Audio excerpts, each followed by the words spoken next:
ملت ایران از خون شهدای گرانقدر نخواهد گذشت، از تجاوز با آسمان کشورش صرف نظر نخواهد کرد.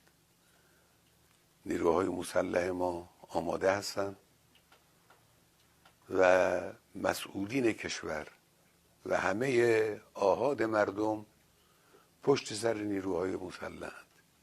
احساس میکنن که باید در مقابل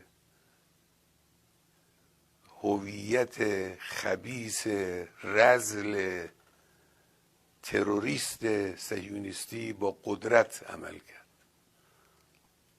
باید با قدرت عمل کرد و انشاءالله با قدرت عمل خواهد شد و با اونها مماشاتی نخواهیم کرد.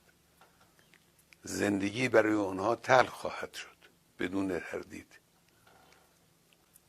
فکر نکنند که زدند و تمام شد. نه، کار رو اونها شروع کردند و جنگ به راه انداختند. ما به اونها اجازه نخواهیم داد که از این جنایت بزرگی که انجام دادند خودشون رو سالم خلاص کنند.